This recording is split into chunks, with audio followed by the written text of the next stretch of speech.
يا أيها الذين آمنوا لا تدخلوا بيوت النبي إلا أن يؤذن لكم إلى طعام غير ناظرين إناه ولكن إذا دعيتم فادخلوا فإذا طعمتم فانتشروا ولا مستأنسين لحديث إن ذلكم كان يؤذي النبي فيستحيي منكم والله لا يستحيي من الحق وإذا سألتموهن متاعا فاسألوهن من وراء حجاب ذلكم أطهر لقلوبكم وقلوبهن وما كان لكم أن تؤذوا رسول الله ولا أن تنكحوا أزواجه من بعده أبدا إن ذلكم كان عند الله عظيما إن تبدوا شيئا لتخفوه فإن الله كان بكل شيء عليما لا جناح عليهن في آبائهن ولا أبنائهن ولا إخوانهن ولا أبناء إخوانهن ولا أبناء أخواتهن ولا نسائهن ولا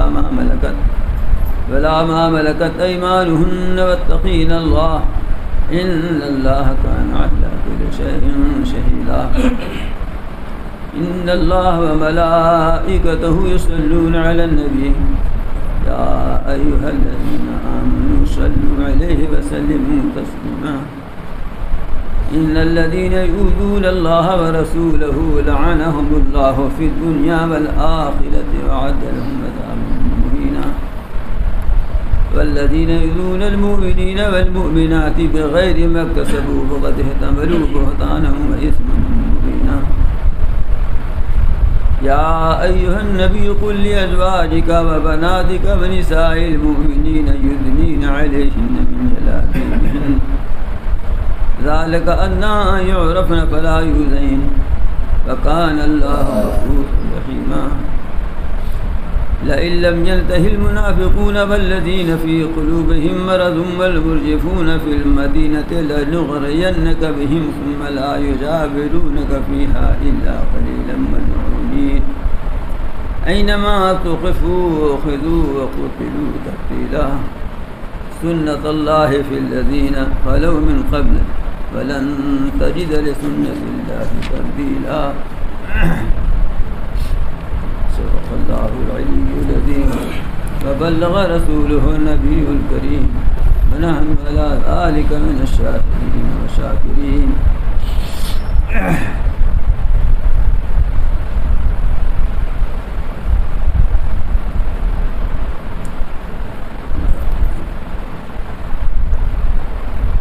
یہ سورہ احزاب کی آیات ہیں اور آپ سنتے چلے آ رہے ہیں. یہ سورت میں زیادہ تر مضامین ایسے بیان ہوئے ہیں اس میں رسول اللہ صلی اللہ علیہ وسلم کی عظمت، محبت، اطاعت اور آپ کے ساتھ خصوصی احکام اور آپ کے امتیازات کا تذکرہ تھا. کچھ مخصوص احکام جو آپ ہی کے لیے مخصوص ہیں ان کا بیان تھا. آج جس آیت سے تلاوت کی ابتدا ہوئی ہے، اس آیت میں جو حکم بیان ہو رہا ہے اس کا انداز تو یہ ہے کہ نبی کریم صلی اللہ علیہ وسلم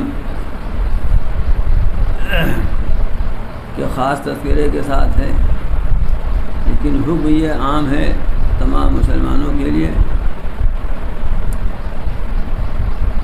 اور نبی کریم صلی اللہ علیہ وسلم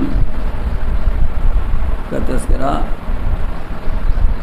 اس مناسبت سے آ گیا ہے.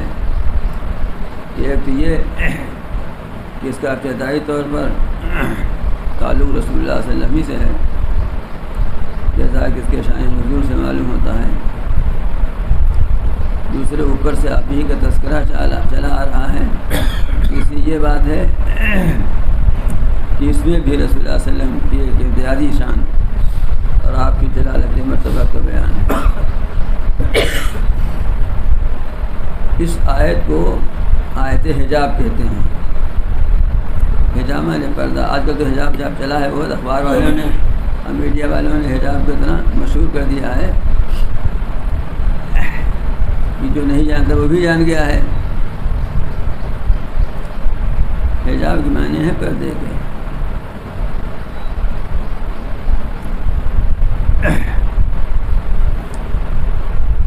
یہاں بنیادی طور پر ایک بات سمجھنے کی ہے، اور یہ بات سمجھنے کی اس لیے ہے کہ دو چیزیں ہم دونوں میں خلط ملط ہو جاتا ہے، اور اس کی وجہ سے بہت سے احکام کے سمجھنے میں فرق پڑتا ہے. ایک ہے حجاب، پردہ کرنا پورے بدن کا، اور ایک ہے ستر.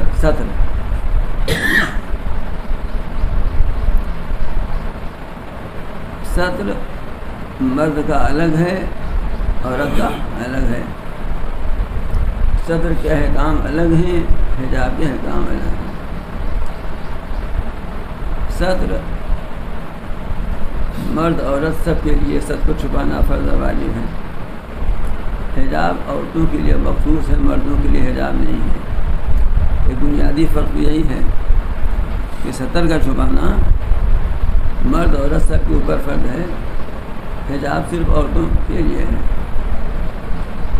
اور ستر کا چھپانا ایسا فرض ہے کہ ایمان لانے کے بعد سب سے پہلے یہی فرض ہے.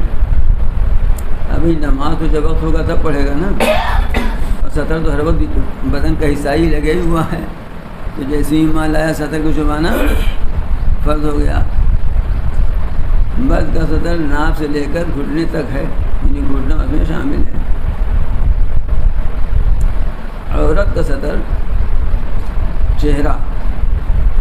چہرے میں بال نہیں شامل ہے، جہاں سے بال ختم ہو جاتا ہے. چہرہ اور دونوں ہتھیلیاں اور دونوں قدم ٹخنے کے نیچے سے، اس کو چھوڑ کر سارا بدن اس کا ستر ہے.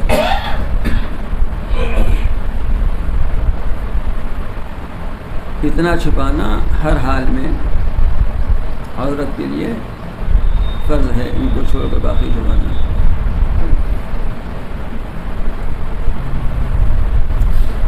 نماز میں جیسے مرد کا ناف اور گھٹنے کے درمیان کا حصہ کھل جائے تین انگل تو نماز نہیں ہوگی. اسی طرح سے عورت کا نماز میں اگر اس کے علاوہ مثلا بال ہی کھلا رہ جائے، ایسا دوپٹہ اوڑھ کے نماز پڑھ رہی ہے کہ بال جھلک رہا ہے، آستین یہاں تک ہے، یہاں تک میں کہہ رہا ہوں، 3 انگل سے زیادہ کھل گیا نا. ہاں، پیجامہ ٹخنے سے اوپر ہے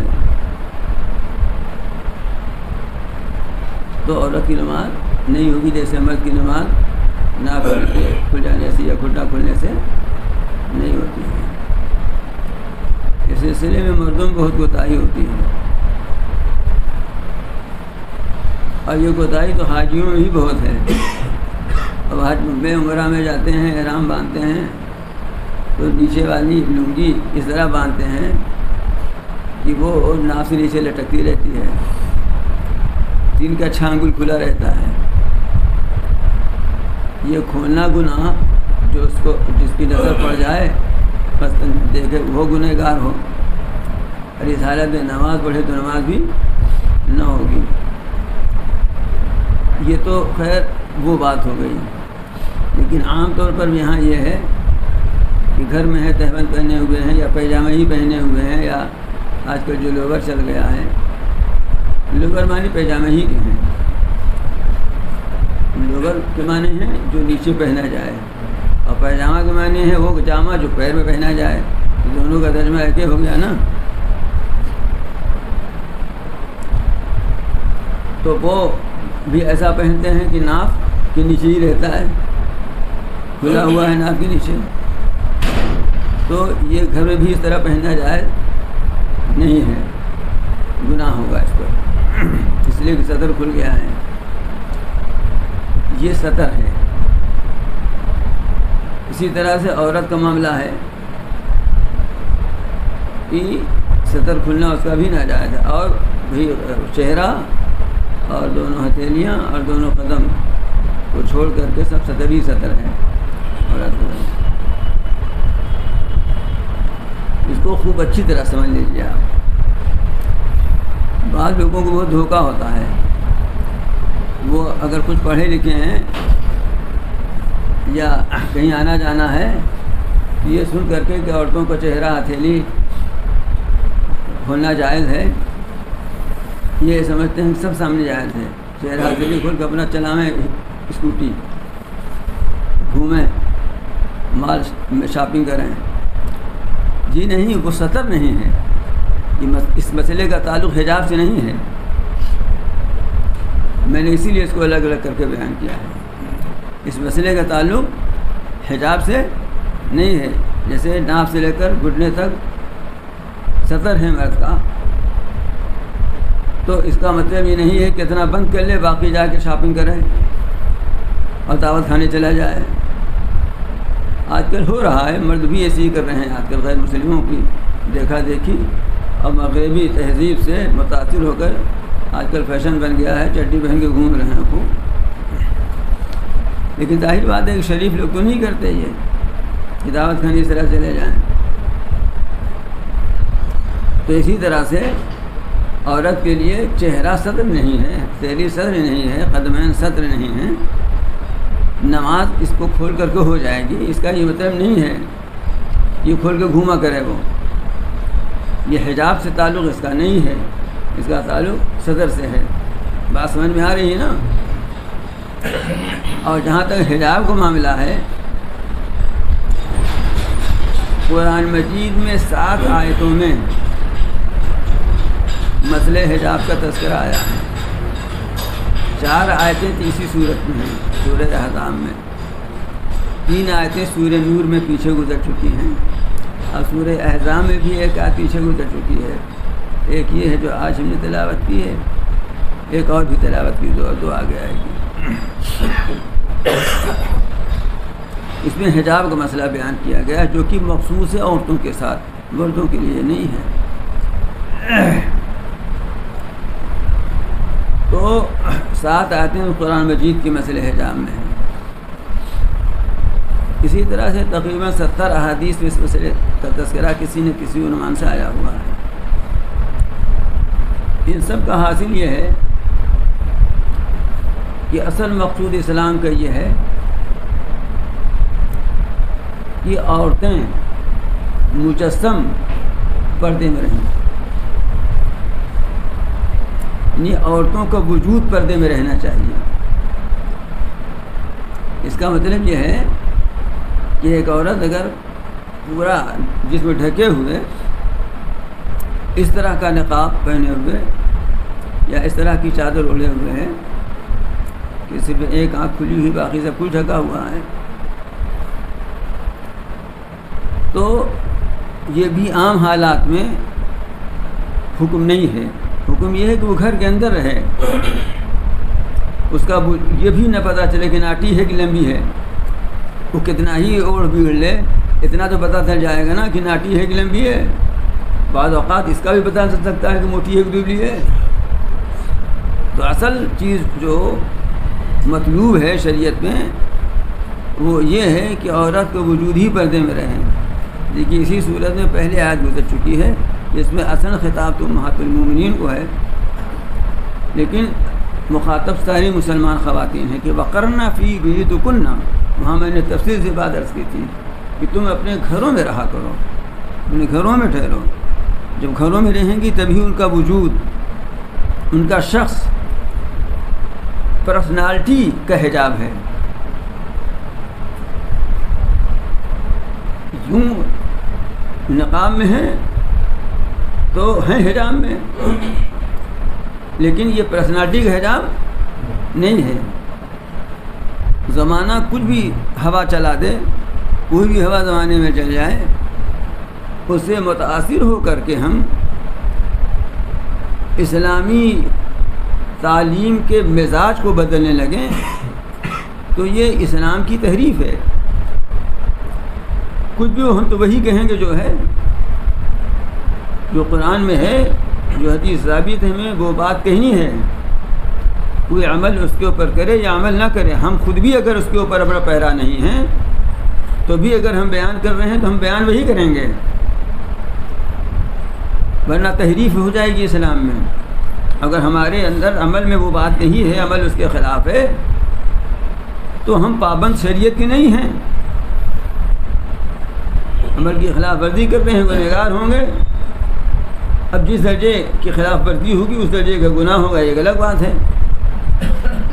لیکن ہمیں بات اگر وہ نہیں کہی تو ہم نے بات دوسری کہہ دی، یہ تو تحریف کا گناہ ہو گیا، یہ بہت خطرناک بات ہے۔ جیسے بہت سے بے نمازی ہیں، نماز نہیں پڑھتے لیکن گنہگار تو سمجھتے ہیں اپنے کو، معاذ اللہ اگر وہ کہہ دیں گنہگاری اپنے کو نہ سمجھیں، نماز کی فرضیت ہی کے اندر وہ تعبیر کرنے لگیں، تب تو اسلام میں تحریف ہو جائے گی اور بسا اوقات بات کفر تک پہنچ جائے گی۔ یہ ایک خطرناک صورتحال ہے۔ آج مغربی تہذیب سے متاثر ہو کر اور اپنی نفسانی خواہشات کے جذبے میں بہہ کر یہی ہو رہا ہے کہ اصل تعلیم اسلامی ہی کو توڑ مروڑ کر کے اپنے مطابق بنانا چاہتے ہیں۔ اسی لیے میں نے اس بات کو چھیڑا ہے کہ ستر عورت الگ چیز ہے اور حجاب الگ چیز ہے۔ معلوم ہی ہوتا ہے کہ حجاب سے مقصود یہ ہے کہ عورت کا وجود ہی نہ پتہ چلے، لمبی ہے کہ ناٹی ہے، موٹی ہے کہ دبلی ہے، مثال کے طور پر۔ یہ اسی وقت ممکن ہے جبکہ وہ چہار دیواری میں رہے، اور اسی بات سے اسلام نے عورت سے متعلق کوئی ایسی خدمت نہیں رکھی ہے کہ جس میں اس کو باہر نکلنا پڑے، کوئی ایسی خدمت عورت سے متعلق نہیں ہے۔ یہ تو ہے اصل حکم، درجہ اول کا حکم۔ اس کے بعد دوسرا درجہ یہ ہے، ظاہر بات ہے وہ بھی انسان ہے اور انسانی ضروریات اور بشری حاجات اس کو پیش آنی ہے، ڈاکٹر کو بھی دکھانا ہے، بعض ضرورتوں سے ہو سکتا ہے نکلنا بھی پڑے، صحابیات بھی نکلتی رہی ہیں، جنگوں میں بعض صحابیات نے دوا دارو کے لیے شرکت کی، اس کو لوگ دلیل بیان کیا کرتے ہیں، ارے بھائی اس زمانے میں تو ضرورت تھی اس کی، آج ضرورت نہیں اس کی، بڑے بڑے اسپتال ہیں، بہت سے ڈاکٹر ہو گئے ہیں بہت، تو آج تو بلا ضرورت ان کو اس میں لگایا جا رہا ہے، لیکن اس زمانے میں تو ضرورت بھی تھی، اور پوری احتیاط کے ساتھ تمام صحابیات نہیں نکلتی تھیں، چند کا نام آتا ہے، زیادہ کا نام بھی نہیں آتا ہے، لیکن اب اس کو ساری حدیثیں پیچھے چلی گئیں، قرآن کی آیت کو پیچھے کر دیا، اس کو آگے کر دیا۔ تو بشری ضروریات لگی ہوئی ہیں، اس لیے دوسرا درجہ پردے کا یہ ہے کہ عورتیں نکلیں گھر سے،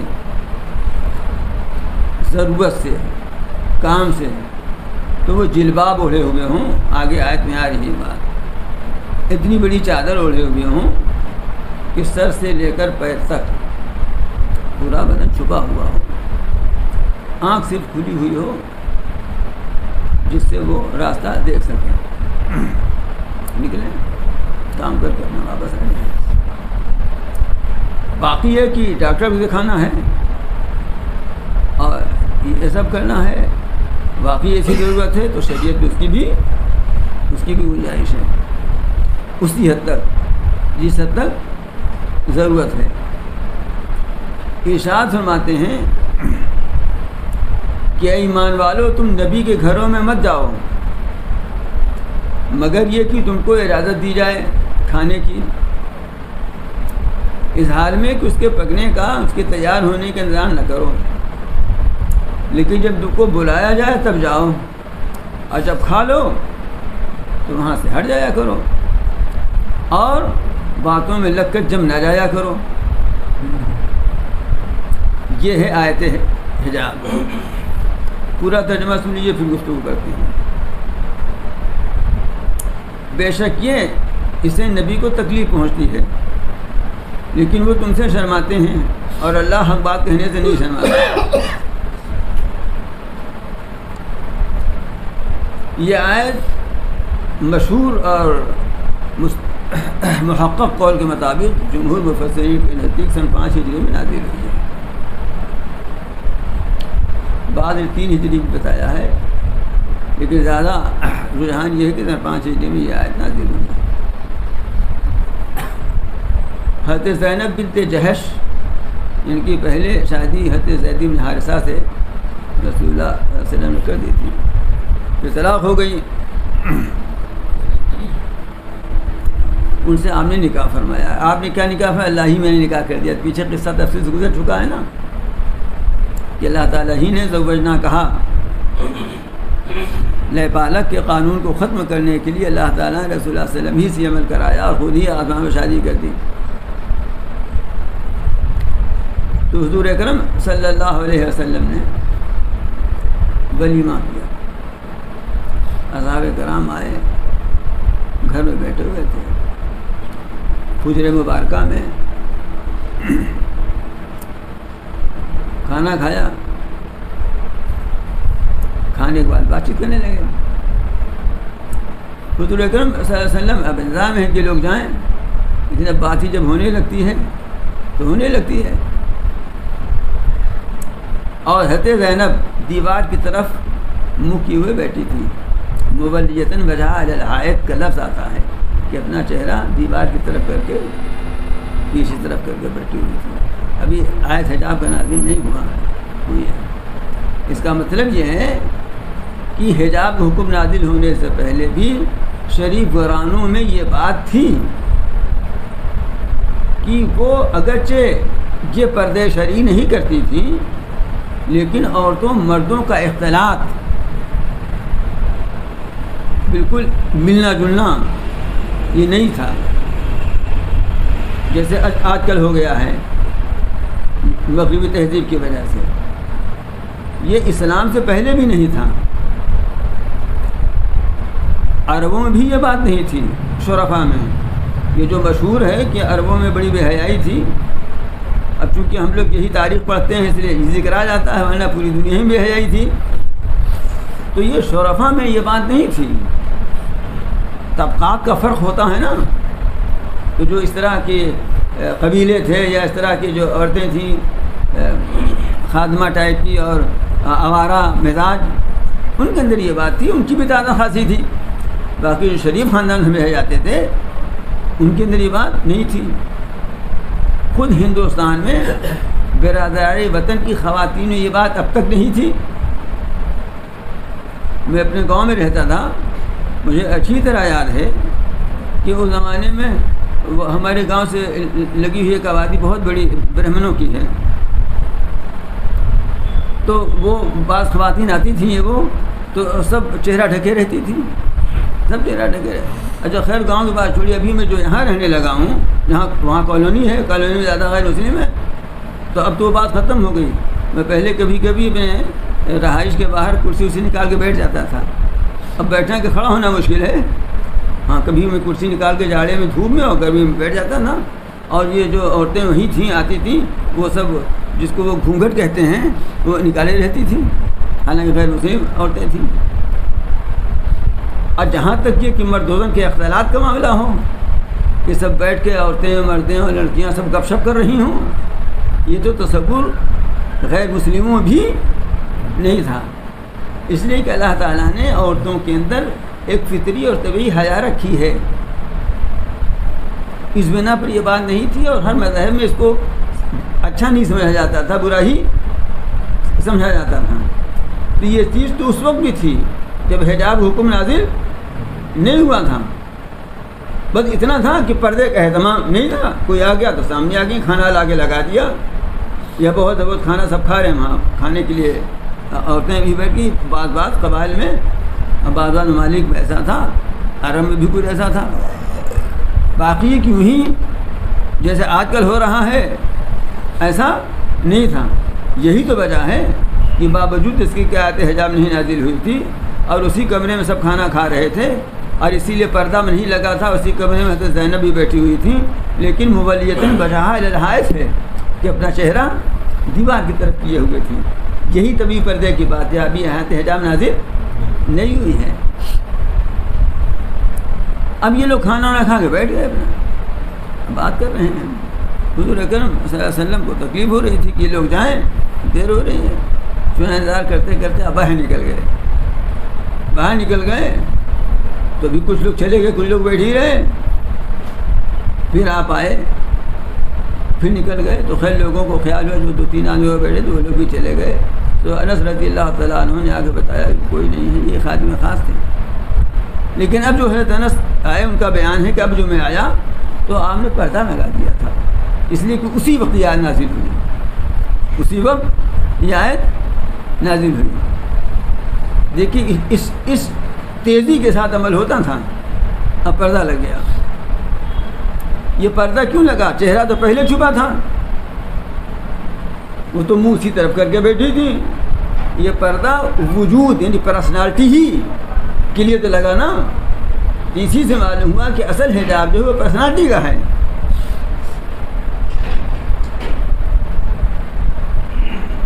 تو ایک واقعہ جو زیادہ مشہور ہے اس آیت کے شان نزول میں وہ یہ مشہور ہے، اور بھی واقعات مشہور ہیں.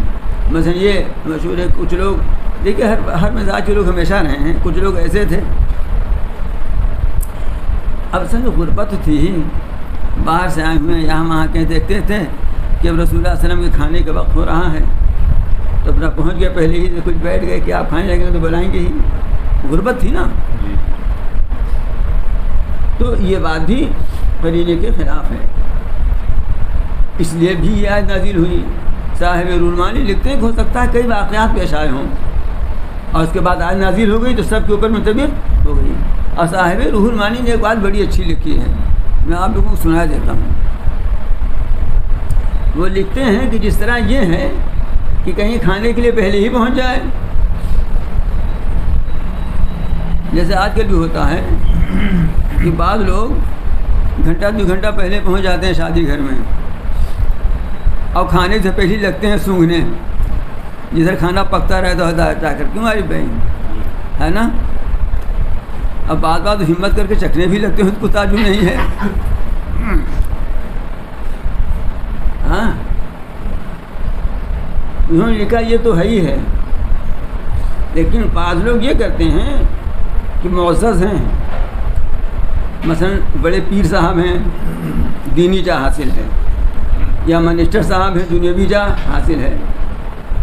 اب جب تک وہ آنا آئیں گے کھانا نہ چلے گا، یہی پتہ ہے ان کو. انہوں نے لکھا میں نے بہت سے لوگوں کو دیکھا ایسا، اپنے زمانے کی بات بتا رہے ہیں، وہ 14ویں صدی کے ہیں، یہ 15ویں صدی ہے نا، کہ بہت لوگوں کو دیکھا ہے کہ وہ اب لوگ انتظار کر رہے ہیں، یا ہی نہیں رہے ہیں حضرت. اب یہ دیر میں پہنچے، دیر میں اس لیے پہنچے اپنے حشم ختم نوکر چاکر کے ساتھ، حلقہ ارادت کے ساتھ، تاکہ یہ پتہ چل جائے کہ میری یہ حیثیت ہے کہ میں آؤں گا تب کھانا چلے گا. بات سمجھ شریف میں آئی اقبال بھائی؟ یہ چودھری صاحب ہیں، چودھری دینی بھی ہوتے ہیں، دنیوی بھی ہوتے ہیں. انہوں نے لکھا ہے کہ جیسے وہ منع ہے ویسے یہ بھی منع ہے. یہ صاحب روح المعانی لکھا ہے، بڑا آدمی ہے وہ، کوئی معمولی آدمی نہیں ہے. تو فرماتے ہیں ایمان والو تم نبی کے گھروں میں مت جاؤ، مت داخل ہو. مفسرین لکھتے ہیں کہ چونکہ واقعہ نبی کے گھر کا تھا، وہی یہ بات پیش آئی تھی، اس لیے بیت النبی لکھا ہوا ہے. ورنہ یہ نبی ہی کے گھر کی خصوصیت یہ نہیں ہے، تمام گھروں کے لیے یہ حکم ہے کہ کسی کے گھر میں نہ جاؤ جب تک کہ تم کو اجازت نہ دے دی جائے. اور خاص طور سے کھانے کے لیے اس حال میں کہ تم اس کے پکنے کا انتظار نہ کر رہے ہو، پہنچ گئے، چلو پہنچیں گے، جلدی ہو جائے گی کچھ، تو پہلی میں پہنچ جاؤ. لیکن جب تمہیں بلایا جائے تب جاؤ. جب کھانے کی بغیر اول تو بغیر دعوت کے کھانے میں مت جاؤ، اور دعوت بھی ہو تو پہلے مت جاؤ کہ جا کے بیٹھ جاؤ. ہاں اگر آپ سے متعلق انتظام ہے، یہ لگایا گیا ذرا روٹی دیکھتے رہنا، ذرا دیکھ والے کو دیکھتے رہنا، ذرا دیکھو مسالہ نہ چوری ہو جائے، تو الگ بات ہے. لیکن جب بلایا جائے تب جاؤ. اور پھر جب کھا چکو تو فنتشر منتشر ہو جاؤ، یعنی پھر چلے جاؤ، بلا مستانسین الحدیث، اور باتوں میں لگ کر وہیں جب مت جاؤ کہ وہیں گپ شپ ہونے لگی، غزل گوئی ہونے لگی۔ لیکن یہ حکم اس دعوت کا ہے جو دعوت محض اسی لیے ہو، لیکن اگر دعوت اسی لیے ہوئی ہے کہ کھانا پینا تو بہرحال ہے ہی ہے، لیکن اصل مقصد یہ ہے کہ کچھ دوست احباب بیٹھ کر کے کچھ اشعار شعر گوئی ہوگی، کچھ باتیں ہوں گی، کوئی رائے بات ہوگی، تو اس کا حکم نہیں ہے۔ جہاں پر محفلیں اس لیے سجائی جا رہی ہیں کہ کھانا پینا کے بعد کچھ دیر بیٹھ کر رائے مشورہ ہوگا، کچھ تفریحی گفتگو ہو جائے گی، شرعی حدود میں رہتے ہوئے، جائز حد میں رہتے ہوئے، وہ اس حکم سے خارج ہے۔ یہ اس محفل کا حکم ہے کہ ہمارا اتنے بڑا کمرہ ہے، اب ہم نے کہا عشاء بعد آئیے گا، کھانا کھا لیجیے گا، میں دعوت نہیں دے رہا ہوں کوئی عشاء بعد پہنچ جائے گا، میں بھی لوں گا ہی نہیں۔ اب آگے پہنچ گئے، اب اسی میں ہمیں سونا بھی ہے، بچوں کو سنانا ہے، آپ عشاء بعد کھانا کھا کے بیٹھ گئے، آپ لگے دانت کھودنے، ہاں تو بڑی مشکل ہو جائے گی نا۔ وہ تو اگر اسی لیے محفل جمائی گی تو اسی طرح کا نظام ہوتا ہے، وہ اس حکم سے مستثنیٰ ہے۔ اب ظاہر بات ہے اس سے نبی کریم صلی اللہ علیہ وسلم کو تکلیف ہو رہی تھی، وہی تو ایک گزرا تھا، اب تاخیر بھی ہو رہی تھی، لیکن آپ کے بلند اخلاق کو دیکھیے کہ چونکہ آپ نے مہمان بلایا ہے، اس لیے مہمانوں کی رعایت میں آپ یہ نہیں کہہ رہے ہیں کہ اب تمہیں نہیں بیٹھنا چاہیے، حالانکہ آپ یہ کہہ دیتے تو آپ کا حق تھا کہنا، اس لیے کہ آپ رسول تھے، آپ نبی تھے، لیکن پھر بھی چونکہ اپنے گھر کی بات ہے، یہ اپنے مہمان ہیں، اس لیے آپ لحاظ فرما رہے ہیں، نہیں کہہ رہے ہیں۔ تو اللہ تعالیٰ نے آسمان سے آیت نازل کر دی کہ واللہ لا یستحیی من الحق، نبی شرما رہے ہیں، لحاظ کر رہے ہیں، لیکن اللہ بات سے نہیں شرماتا ہے، اس لیے تمہیں اب اٹھ کر چلا جانا چاہیے، آئندہ ایسی حرکت نہ ہو۔ اور اب تک بھی ہوتا تھا کہ کسی کو کوئی ضرورت ہوئی، کوئی سامان مانگنا ہوا، کوئی لینا ہوا تو سامنے سے مانگ لیا، پردہ تھا نہیں۔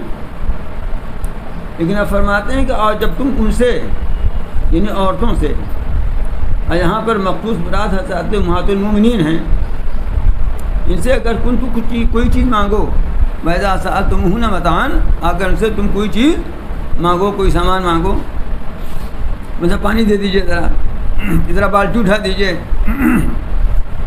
اس طرح کی چیزیں، ذرا سماچس دے دیجئے، کام ہے نا، آدمی آگے کہ چٹائی اٹھا دیجئے، بات سمجھ میں آ رہی ہے؟ یہ سب معاون کی تصویر ہے۔ یہ منعون المعاون آیا ہے نا، کہاں کون صورت میں ہے؟ سورہ معاون تو کہہ دینا آسان ہے، صرف معاون آ ہی گیا ہے، ارے وہ بتائیے جو سب سمجھ جائیں، یہ مشکل، ہاں آیت لذیذ ہے نا، تو معاون سے مراد یہی سب چیزیں ہیں۔ وَإِذَا سَأَلْتُمُوهُنَّ مَتَاعًا فَاسْأَلُوهُنَّ مِنْ وَرَاءِ حِجَابٍ، آج جب تم ان سے مانگو کوئی سامان، کوئی چیز، تو مانگو ان سے حجاب کے پیچھے سے۔ یہ حجاب آ گیا نا، اس لیے اس کا نام آیت حجاب ہے، پردے کے پیچھے سے مانگو۔ یہ حکم کس کو ہو رہا ہے؟ ساری امت کو یہ حکم ہے، لیکن آیت میں اولین مخاطب کون ہیں؟ صحابہ کرام۔ صحابہ کرام وہ ہیں کہ انبیاء کے بعد ان سے زیادہ مقدس اور پاک جماعت چاند و سورج نے نہیں دیکھا۔ ان میں بہت سارے ایسے ہیں جو رتبے میں فرشتوں سے آگے ہیں، دامن نچوڑ دیں تو فرشتے وضو کریں، یہ صحابہ کرام ہیں۔ اور دوسری طرف امہات المومنین ہیں جو نبی معصوم کے حرم محترم ہیں، اور جن کے تقدس اور جن کی پاک دامنی اور جن کی عفت اور پاکیزگی کی شہادت قرآن نے دی ہے۔ سورہ نور کی آیات اس پر شاہد ہیں، اور ان کے تقدس اور پاکیزگی کی آیات نمازوں میں پڑھی جاتی ہیں۔ تو ایک فریق ایسا ہے کہ جو تقدس میں انبیاء کے بعد سب سے آگے بڑھا ہوا ہے، اور دوسرا فریق ایسا ہے کہ جس کی پاکیزگی اور عصمت کا شاہد قرآن ہے، لیکن اس کے باوجود ان کو حکم ہو رہا ہے کہ تم 1000 مقدس صحیح، لیکن اگر تمہیں ان سے کچھ مانگنا ہے تو پردے کے پیچھے سے مانگو، اور وہ بھی پردے کے پیچھے رہیں، پردے سے باہر نہ نکلا میں۔ آگے ارشاد فرماتے ہیں ذالکم اطہر لقلوبکم وقلوبہن، یہ یعنی پردے کے پیچھے سے مانگنا تمہارے دلوں کے لیے اے اصحاب، اور ان کے یعنی امہات المومنین کے دلوں کے لیے زیادہ پاکیزگی کا ذریعہ ہے۔ ایسی مقدس جماعت کے لیے تو اللہ تعالیٰ یہ فرما رہے ہوں، یہ آج کون سے نرالے مقدس لوگ پیدا ہو گئے ہیں کہ جین سر پہن کے عورت بھی گھوم رہی ہے، لڑکیاں بھی دوڑ رہی ہیں، لڑکے بھی گھوم رہے ہیں، لیکن ان کے دلوں کی پاکیزگی پہ کوئی فرق ہی نہیں پڑتا۔ ان کا دل لگتا ہے سنگ و خشت کا ہو گیا ہے کہ عورت کو دیکھ کر نہ مرد کے اندر کوئی احساس بیدار ہوتا ہے، اور مرد کو دیکھ کر عورت کے اندر بھی کوئی احساس نہیں پیدا ہوتا ہے، اور اگر نہیں ہوتا تو فیس بک پر دیکھ دیکھ کر یہ بھاگ کیوں رہی ہیں، اب بھگا کیوں رہے ہیں؟ یہ کیسے مقدس لوگ ہیں؟ صحابہ کرام جو ایسی مقدس جماعت تھی، امہات المومنین جن کی عفت کی قسم کھائی جا سکتی ہے، ان کے لیے تو حکم ہے کہ پردے کے پیچھے سے مانگو، یہ تمہارے ان کے دنوں کے لیے زیادہ پاکیزگی کا ذریعہ ہے۔ تو یہ آج کے لوگ ان سے بھی تقدس میں آگے بڑھ گئے ہیں کہ ان کے لیے پردہ نہ ہو، یہ بس چہرہ کھول لیں اور باقی سب حجاب ہی میں چاہے ہو جائیں، ملازمت بھی کریں، دفاتر میں بھی جائیں، دکان بھی بیٹھیں، دعوتوں میں بھی گھومے پھریں، مہمانوں سے بھی ملے جلیں اور سب کچھ کریں۔ ان کے اوپر نہ شیطان کا اثر ہو سکتا ہے، نہ نفسانی خواہشات اور جذبات سے متاثر ہو سکتی ہیں اور ہو سکتے ہیں، جبکہ واقعات اور شواہد بھی اس کے خلاف ہیں۔ دیکھیے ابھی دلی میں ایک اجتماع کیا تھا مسلمانوں میں جو بدھ جیوی لوگ ہیں، انہوں نے، جیسے سابق وائس چانسلر، سابق گورنر، اس طرح کے لوگوں نے، ابھی ہفتہ 2 ہفتہ کی بات ہے، اس طرح کے کافی لوگ، وہ سابق IAS افسران جن کو ملت کا کچھ درد ہے، ان لوگوں نے یہ اس لیے کیا تھا کہ مسلمانوں میں تعلیمی بیداری پیدا کی جائے اور اقتصادی حالت سدھاری جائے۔ تو اس میں ایک سابق وائس چانسلر نے یہ بات کہی کہ لڑکیاں تو پڑھ لکھ رہی ہیں کافی، لڑکے نہیں پڑھ لکھ رہے ہیں، اس کی وجہ سے خرابی یہ بھی پیدا ہو رہی ہے کہ لڑکیاں جب اپنے مقابل کا لڑکا مسلمان نہیں دیکھ رہی ہیں تو غیروں کے یہاں جا رہی ہیں، اس لیے بھی لڑکوں کو پڑھانے کی ضرورت ہے۔ میں جیسے بتا رہا ہوں تقریباً ایسے ہی انہوں نے یہ کہا۔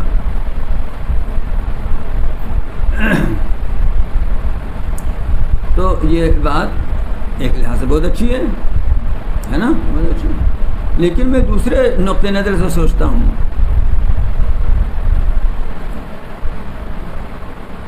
مطلب اس کو جس زور سے ان کو کہنا چاہیے تھا، جس حیثیت کے ساتھ، ایمانی حیثیت کے ساتھ کہنی چاہیے تھی یہ بات، وہ روح اس کے اندر نہیں ہے۔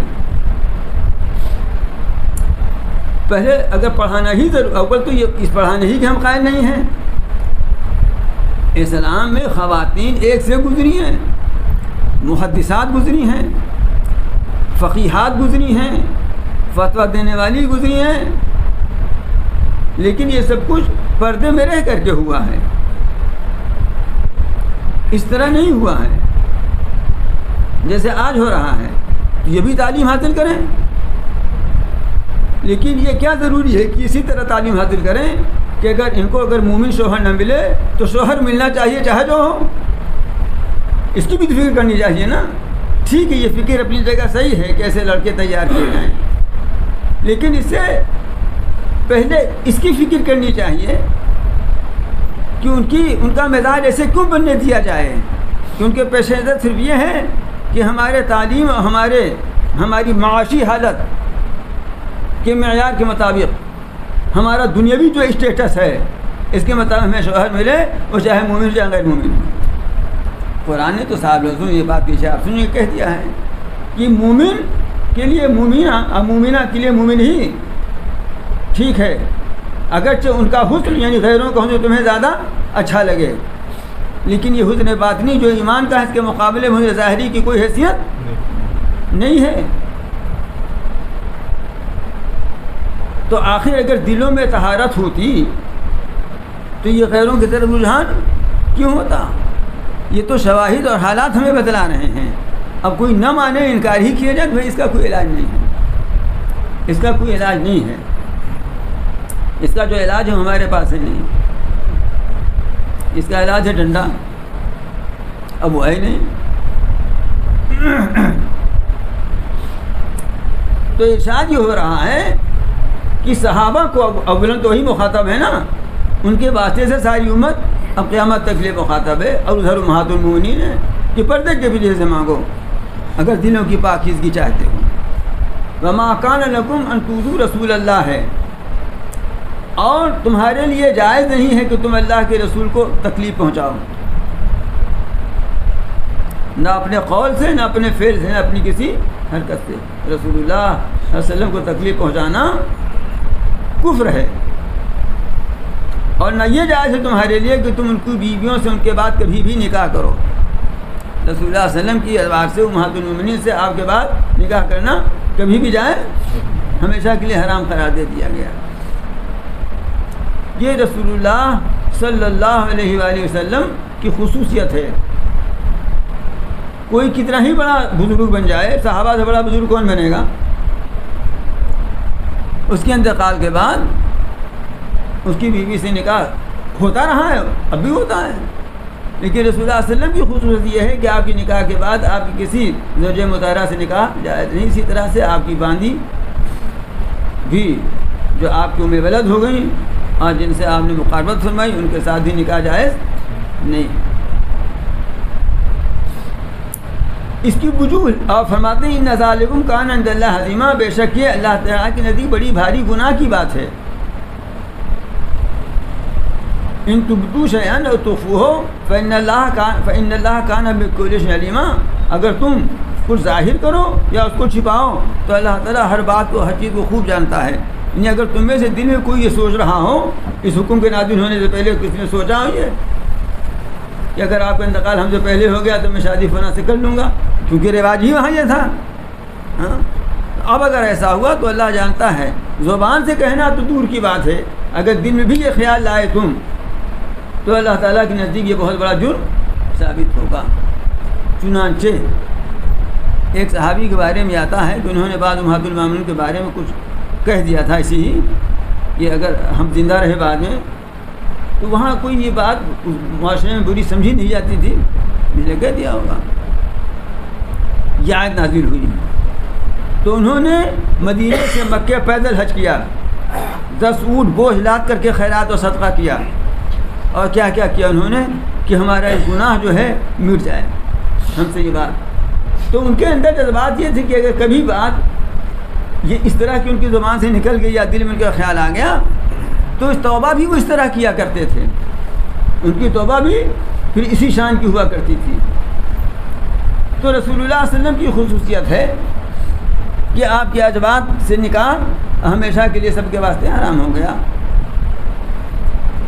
کیوں؟ علماء نے اس کے مختلف وجوہ اور اسباب لکھے ہیں۔ مثلا ایک بات یہی لکھی ہے کہ آپ کی بیویاں امت کی مائیں ہیں، ماں سے نکاح جائز نہیں ہے، لیکن اسی حد تک مائیں ہیں۔ ماں ہونے کا مطلب یہ نہیں ہے کہ وہ اب امت کی ماں ہو گئی تو ماں بیٹوں کے سامنے بے پردہ آتی ہے تو بے پردہ آنے لگے۔ ابھی اوپر یہی تو حکم آیا نا کہ مائیں تو ہیں لیکن پردہ کے پیچھے سے مانگو۔ دوسری وجہ یہ لکھی ہے کہ نبی پاک صلی اللہ علیہ وسلم اپنے قبر اطہر میں زندہ ہیں، چنانچہ آپ کی میراث نہیں تقسیم ہوئی، جس کی ایک وجہ یہ بھی لکھی گئی ہے زندہ کی میراث نہیں تقسیم ہوتی ہے، تو زندہ کی بیوی سے شادی بھی نہیں ہوتی ہے، کوئی نہیں کر سکتا ہے۔ یہ وجوہ اور اسباب اس طرح کی حکمتیں لوگوں نے بیان کی ہیں۔ اور تیسری بات میں اس میں آتی ہے کہ کچھ خصوصیات ہوتی ہیں اور یہ غیرت کی چیز ہوتی ہے، یہ غیرت نبوی کے خلاف ہے ایک صحابی نے اپنی اہلیہ سے یہ کہا تھا، دیکھو اگر تم یہ چاہتی ہو کہ جنت میں میرا تمہارا ساتھ رہے تو میرے انتقال کے بعد تم کسی سے شادی مت کرنا، اس لیے جنت میں عورت اپنے آخری شوہر کو ملے گی۔ اگر کسی عورت کی شادی کئی مردوں سے ہوئی ہو تو آخری شوہر کو ملے گی۔ تو نبی پاک صلی اللہ علیہ وسلم کے درجے سے اور آپ کے مقام بلند اور رتبہ اعلیٰ سے بڑھ کر کس کا رتبہ ہو سکتا ہے؟ تو جو خاتون آپ کی زوجیت میں آ گئیں، اب ان کے لیے شرف اور عزت کی بات تو یہی ہے کہ آپ ہی کی زوجیت میں یہاں سے لے کر وہاں تک رہیں۔ چنانچہ آپ کا ارشاد ہے کہ سارے رشتے، سارے نسب اور سارے سبب ختم ہو جائیں گے الا سببی و نسبی، مگر میرا نسب اور میرا سبب منقطع نہیں، یہ ختم نہیں ہوگا۔ تو نسب ہے، سبب میں ازواج اور رشتہ داریاں داخل ہیں۔ تو معلوم ہوا کہ آپ کی زوجیت پہ جو خاتون آ گئیں وہ ختم ہونے والا نہیں ہے، وہ تو قیامت تک باقی رہے گا۔ اس لیے رسول اللہ صلی اللہ علیہ وسلم کی ازواج ہمیشہ کے لیے سب پر حرام کر دی گئیں۔ یہ آپ کا مقام بلند ہے، اور اگر کوئی دل میں بھی اس طرح کی بات سوچتا ہے تو حق تعالیٰ کی طرف سے اس کو یہ دھمکی ہے کہ اللہ تعالیٰ کے نزدیک یہ بہت بڑی بات ہے، بہت بڑا گناہ ہے، اور اللہ تعالیٰ سب کچھ جانتا ہے، دل میں سوچو گے تو وہ بھی جانتا ہے۔ جب یہ آیت نازل ہو گئی تو ازواج مطہرات کے جو باپ وغیرہ تھے، باپ بھائی وغیرہ، وہ لوگ حاضر دربار رسالت ہوئے، کہنے کے اللہ رسول ہم لوگ بھی پردہ کے پیچھے سے مانگا کریں۔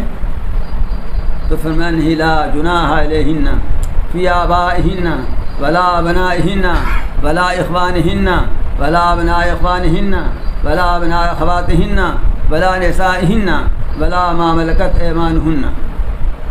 کوئی گناہ نہیں ہے ان کے اوپر، یعنی ان امہات المؤمنین کے اوپر، ان کے باپوں کے بارے میں، نہ ان کے بیٹوں کے بارے میں، جن کے بیٹے پہلے جیسے حضرت ام سلمہ کے صاحبزادے تھے پہلے شوہر سے، جن کا نام عمر تھا، اور نہ ان کے بھائیوں کے بارے میں، اور نہ ان کے بھتیجوں کے بارے میں، اور نہ بھانجوں کے بارے میں، اور نہ ان کی عورتیں یعنی مسلمان عورتوں کے بارے میں، اور نہ ان کے بارے میں جو ان کی باندیاں ہیں، ان سے پردہ نہیں، استثناء کر دیا گیا کہ نہیں، ان کے لیے حکم نہیں ہے، اس لیے کہ یہ تو محرم ہے۔ واتقین اللہ، اور تم اللہ سے ڈرتی رہو۔ ان اللہ کان علی کل شیء شہیدا، بے شک اللہ تعالیٰ ہر چیز پر حاضر ناظر ہے۔ بیچ میں یہ پردے کا حکم آ گیا تھا، دیر ہو رہی کیا؟ یہ پردے کا حکم بیچ میں آ گیا تھا۔ اس سے پہلے حضور اکرم صلی اللہ علیہ وسلم کی عظمت شان اور جلالت مرتبت کا تذکرہ چل رہا تھا۔ اب اس آیت کے بعد جو آیت آ رہی ہے، اس میں اللہ تعالیٰ نے رسول اللہ صلی اللہ علیہ وسلم کی عظمت اور آپ کی جلالت شان کو بہت عجیب طرح سے بیان فرمایا ہے، اور مسلمانوں کے اوپر آپ کا کیا حق ہے، اور اسی اشارے میں ضمنی طور پہ یہ کہ آپ کا کیا احسان ہے مسلمانوں کے اوپر، اس کو بیان فرمایا ہے۔ ایک بات تو یہ تھی، کہتے کہ مسلمانوں نبی پر درود بھیجا کرو، سلام بھیجا کرو، نہیں، اس سے پہلے ایک بات کہی، ارشاد ہوا ان اللہ و ملائکتہ یصلون علی النبی، اس میں کوئی شبہ نہیں کہ اللہ اور اس کے فرشتے نبی پر رحمت اور درود بھیجتے ہیں۔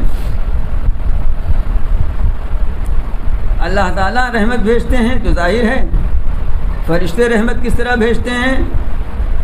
فرشتوں کے رحمت بھیجنے کا مطلب یہ ہے کہ فرشتے دعائے رحمت کرتے ہیں، اللہ تعالیٰ سے کہتے ہیں کہ اللہ آپ رحمت بھیجیے، آپ کے درجے کو بلندی عطا فرمائیے۔ تو جب آپ کو اللہ تعالیٰ نے یہ شرف و بلندی عطا فرمائی ہے کہ وہ خود اور اللہ کے فرشتے آپ کے اوپر رحمت بھیج رہے ہیں، تو یا ایھا الذین آمنوا صلوا علیہ وسلموا تسلیما، اے ایمان والو تم بھی ان پر رحمت بھیجو، درود بھیجو، اور خوب اچھی طرح سلام بھیجا کرو. ایک دفعہ آہستہ طور پر پڑھ لیجیے, درود ابراہیمی پڑھ لیجیے.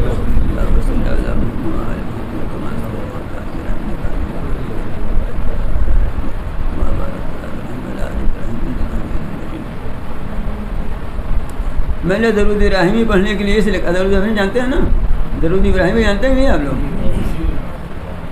جو نماز میں پڑھا جاتا ہے. اس کو پڑھنے کے لیے میں نے اس لیے کہا کہ جب یہ آیت نازل ہوئی تو ایک صحابی نے عرض کیا کہ اللہ کے رسول آپ کو سلام کیسے کیا جائے یہ تو ہم جانتے ہیں,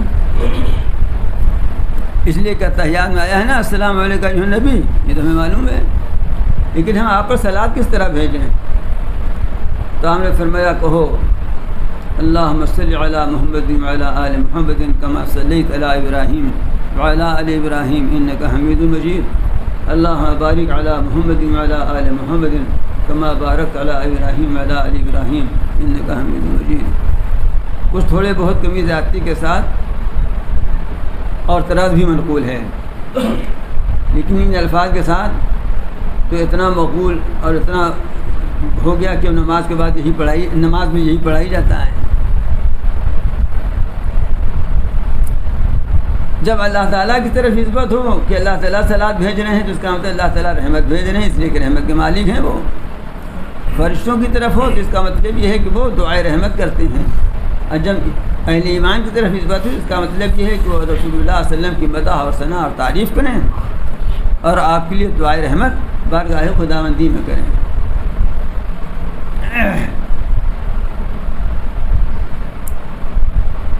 دیکھیے ہم میں سے کوئی اس بات کی استطاعت نہیں رکھتا کہ رسول اللہ صلی اللہ علیہ وسلم پر رحمت بھیج سکے. حکم ہو رہا ہے کہ تم نبی پر صلاۃ و سلام بھیجو, لیکن ہمارے پاس ہے کہاں صلاۃ و سلام میں بھیجیں گے. اگر ہم آپ کو کہیں کہ 5 کلو مٹھائی لا کے بیٹھیے, آپ کا پیسہ نہ کہاں بیٹھیں گے؟ جب پیسہ ہوتے ہی بیٹھیں گے نا. تو ہمارے پاس صلاۃ و سلام ہے نہیں تو ہم بھیجیں گے کہاں سے؟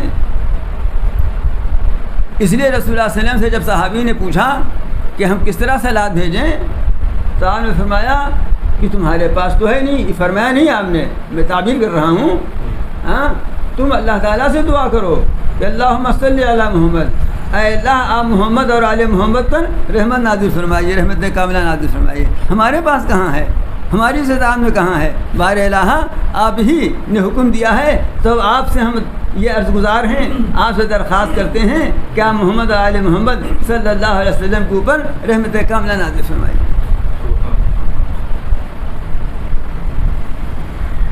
اور درود اصل میں فارسی لفظ ہے, رحمت ہی کے معنی میں. یہ حقیقت میں بہت بڑا عمل ہے. یہ رسول اللہ صلی اللہ علیہ وسلم کا حق ہم ادا ہی نہیں کر سکتے, چاہے زندگی بھر درود پڑھتے رہ جائیں, لیکن ہم آپ کا حق ادا نہیں کر سکتے. جس طرح کلمہ طیبہ پڑھنا فرض ہے, زندگی میں ایک مرتبہ پڑھنا تو فرض ہے, بغیر اس کے مسلمان نہیں ہوگا. بعض علماء کے نزدیک زندگی میں ایک مرتبہ درود شریف پڑھنا فرض ہے. ایک مرتبہ تو درود شریف پڑھنا فرض ہے. باقی کسی مجلس میں جب رسول اکرم صلی اللہ علیہ وسلم کا تذکرہ ہو رہا ہو تو اس مجلس میں ایک مرتبہ درود شریف پڑھنا واجب ہے, فتویٰ اسی پر ہے. لیکن مستحب یہ ہے کہ جب جب بھی نام نامی اس میں گرامی آئے تب صلاۃ و سلام دونوں بھیجے, جس کا مختصر سا طریقہ یہ ہے کہ صلی اللہ علیہ وسلم کہے. یہ ایک درود ہے صلی اللہ علیہ وسلم, اس میں صلاۃ بھی ہے اور سلام بھی ہے. اللہ صلاۃ نازل کرے آپ پر اور سلام نازل کرے, صلی اللہ علیہ وسلم میں دونوں چیزیں ہیں. نماز کے اندر التحیات کے بعد درود شریف پڑھنا امام شافعی کی نزدیک واجب ہے. اگر کوئی درود شریف نہیں پڑھے گا, بھول جائے گا, تو اس کی نماز واجب الاعادہ ہے, یعنی اس کے اوپر واجب ہے کہ نماز کو دوبارہ پڑھے. لیکن اور ائمہ کے نزدیک, امام حنیفہ رحمۃ اللہ علیہ کے نزدیک, جن کے تقلید ہم کرتے ہیں, سنت موقدہ ہے. سنت موقدہ بھی قریب واجبی ہو جاتا ہے. نماز کے اندر درود شریف پڑھنا سنت موقدہ ہے. اور جب کسی مجلس میں آپ کا ذکر مبارک ہو رہا ہو تو ایک مرتبہ تو واجب ہے، لیکن مستحب یہ کہ جب بھی نام نامی اس میں گرامی آئے تو صلی اللہ علیہ وسلم یا علیہ الصلاۃ والسلام کسی بھی جگہ کے ساتھ وہ ادا کرے. جو ارشاد فرماتے ہیں رسول اکرم صلی اللہ علیہ وسلم کہ وہ شخص بخیل ہے کہ جس کے سامنے میرا ذکر کیا جائے اور میرے اوپر ضرور نہ بھیجے. اور اس کی برکتوں کا یہ عالم ہے کہ رسول اللہ صلی اللہ علیہ وسلم کو دیکھا صحابی نے کہ صحابہ نے بہت خوش ہیں. البشرا فی وجہی، آپ کے چہرے مبارک میں مسرت اور خوشی کے آثار ظاہر ہو رہے ہیں. پوچھا تو فرمایا کہ اللہ تعالیٰ نے فرمایا ہے کہ جو ایک دفعہ درود پڑھے گا اللہ تعالیٰ اس کے اوپر 10 دفعہ رحمت نازل فرمائیں گے. درود پڑھنے میں ہماری نفع ہے درود پڑھنے میں. لیکن اس کا مطلب یہ نہ سمجھا جائے کہ سب خرافاتوں کرتے رہو درودوں پڑھتے رہو اور سب کام بن جائے گا. اوپر تو ایسی توفیق بھی نہیں ہوتی، خرافاتیوں کی اس کی توفیق بھی نہیں ہوتی ہے. لیکن اگر مانیے کوئی ایسا کر بھی لے خرافات کرنے کے ساتھ ساتھ تو ظاہر بات ہے اس کا کوئی بہت خاص فائدہ نہیں ہے. کوئی ناپاک کپڑا پہن کے نماز پڑھ لے تو کون فائدہ ہے؟ اگر جان بوجھ کے ایسا کیا تو کفر بھی لازم آ سکتا ہے. دوسری بات یہ ہے کہ جب بھی درود شریف پڑھا جائے تو ہمارے حضرت مولانا اسد اللہ صاحب رحمۃ اللہ علیہ جو مظاہروں کے ناظم اعلیٰ تھے، نبی حضرت تھانوی رحمۃ اللہ خلیفہ تھے، مولانا صدیق صاحب جو ہتھوڑا باندھا والے ان کے پیر تھے، وہ فرماتے تھے طلباء سے کہا کرتے تھے درود شریف پڑھو تو خوب منہ بھر کے پڑھا کرو، انہیں ایسا لگے کہ جیسے دل و جان سے پڑھ رہے ہوں. ایسا نہیں معلوم ہے کہ بے دلی کے ساتھ پڑھ رہے ہوں. محبت کا تقاضا یہی ہے کہ محبوب کا نام لیا جائے تو لگے کہ محبوب کا نام لے رہا ہے. محبوب کا نام لیا جائے تو لگے کہ محبوب کا نام لے رہا ہے. ایک لذت محسوس ہونی چاہیے، اس احساس لذت کے ساتھ محبوب کا نام لینا چاہیے. اور سنیے، ایک روایت میں ہے، بعض نے اس کو مرفوع بھی کہا ہے لیکن موقوف تو ہی ہے وہ، کہ اگر لکھے نبی کریم صلی اللہ علیہ وسلم کا نام تو لکھنے میں بھی آپ کے اوپر درود بھیجیں، اور جب تک وہ درود لکھا رہے گا اس وقت اس لکھنے والے پر رحمتیں اللہ تعالیٰ کی نازل ہوتی رہیں گی. اگر آپ نے کوئی خط لکھا نبی پاک صلی اللہ علیہ وسلم کا نام آ گیا، کوئی مضمون لکھا نبی پاک صلی اللہ علیہ وسلم کا نام آ گیا، تو وہاں صلی اللہ علیہ وسلم یا علیہ الصلاۃ والسلام لکھیے. یہ آج کل جو اردو والوں نے رواج نکال لیا ہے کہ بہت سی کتابوں میں دیکھا ہم نے سلام لکھ دیتے ہیں یا سواد لکھ دیتے ہیں، اس سے یہ ذمہ داری ادا نہیں ہوتی. یہ بھی خلاف ادب ہے، یہ بھی خلاف ادب ہے. جیسے بہت کسی کا نام اچھا خاصا جو ہے عبد الرحمن خان ہے تو اے آر خان ہو گئے وہ. ارے عبد الرحمن کہتے تو رحمان کہنے کا ثواب مل جاتا. ہاں، اب اے آر خان ہو گئے. خان تو پورا ہے، اور جو اس کا جو پورا رہنا چاہیے تو آدھا ہو گیا. ہاں، یعنی بنیان پوری اور پیجامہ نظارت. کیا ہے یہ انگریزوں نے سکھا دیا ہمیں. عبد الرحمن نام لیتے پورا تو رحمان کہنے کا ثواب ملتا نا، وہ تو یار ہو گیا. اور خان صاحب موجود ہیں، عجیب طرفہ تماشا ہے. اور سنیے کہیں خان لوگ ناراض نہ ہو جائیں، اس لیے انصاریوں کو بھی کہہ دیتا ہوں کہ اگر عبد الرحمن انصاری ہیں تو انصاری تو پورا رہے گا. اب باقی وہ ہے نا، ہے کہ نہیں بات؟ یہ طریقہ صحیح نہیں ہے، یہ ہماری اسلامی تہذیب کے خلاف ہے. یہ تہذیب اسلامی مٹانے کی سازشیں ہیں یہ، جن کا عادی بنا دیا گیا ہے. بہرحال رسول اکرم صلی اللہ علیہ وسلم کا نام گرامی اگر لکھا بھی جائے تو وہاں بھی پورا لکھنا چاہیے صلی اللہ علیہ وسلم. محدثین رحم اللہ تعالیٰ علیہ اجمعین، آپ بخاری شریف اٹھا کے دیکھ لیجئے، مسلم شریف اٹھا کے دیکھ لیجئے، مشکات شریف عام طور سے مل جاتی ہے، مشکات شریف اٹھا کے دیکھ لیجئے. اللہ تعالیٰ ان محدثین کی قبروں کو نور سے بھر دے.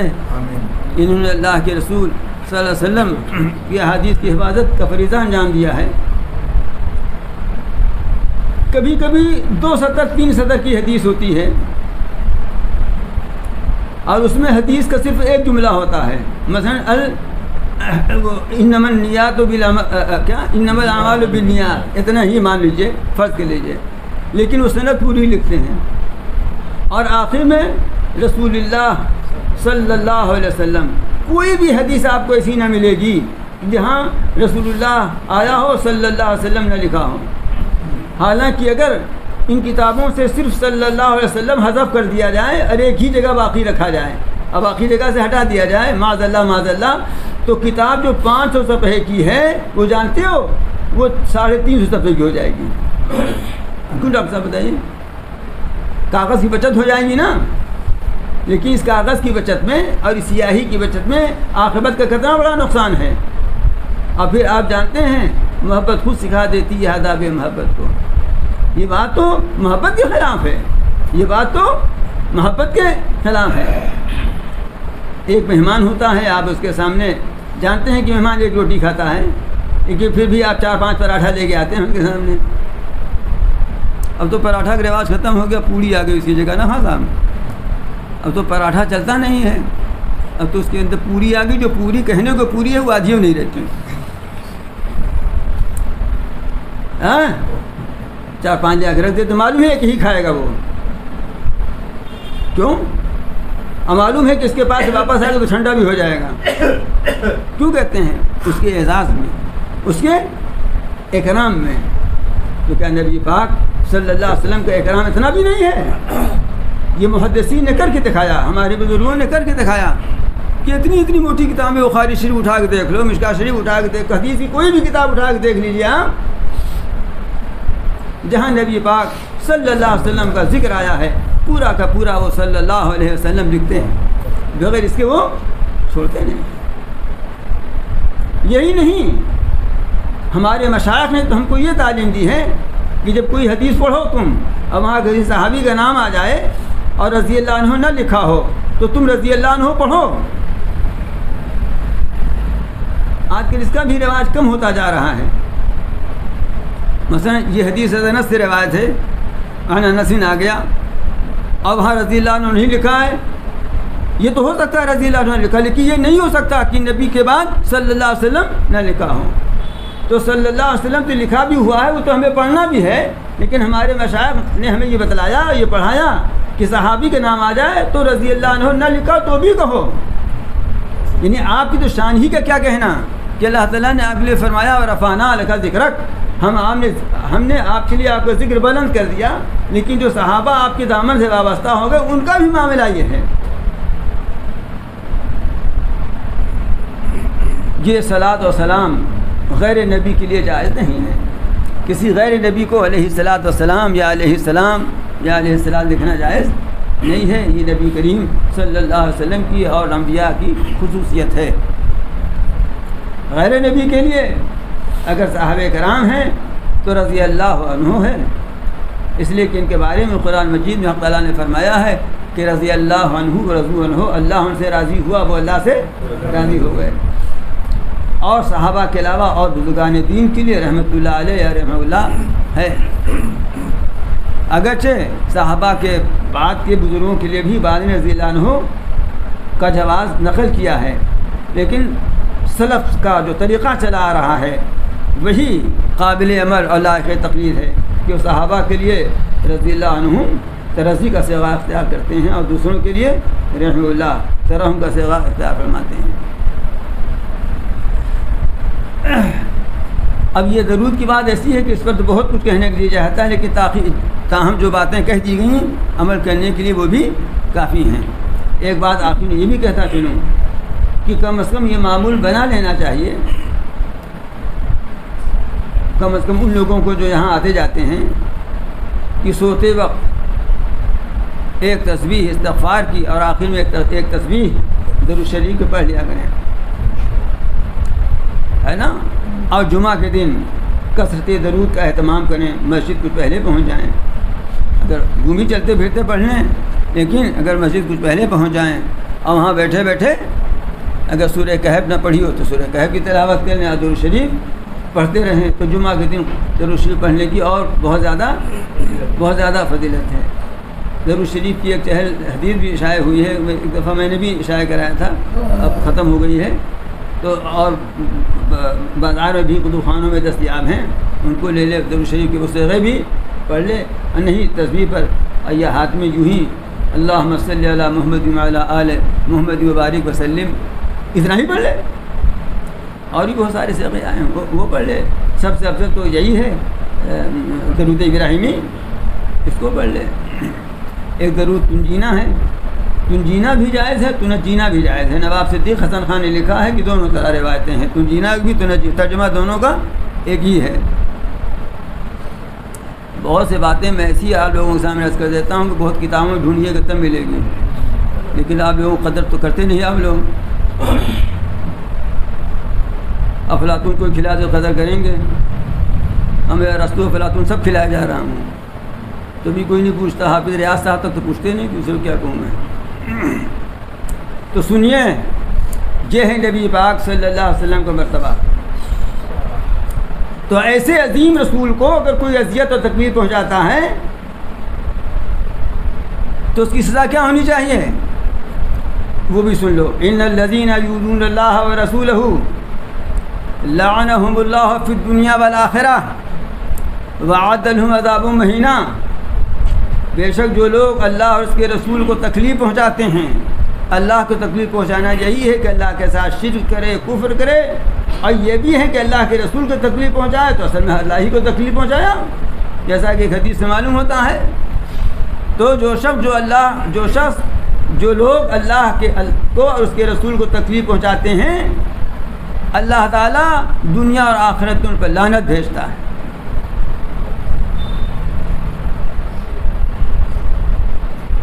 آج یہی تماشا ہو رہا ہے، اور لعنتیں دنیا میں بھی برس رہی ہیں، اور آخرت کا معاملہ تو ہے ہی ہے کہ آنکھیں بند ہوں اور سب پتہ چل جائے گا، پتہ کھل جائے گا۔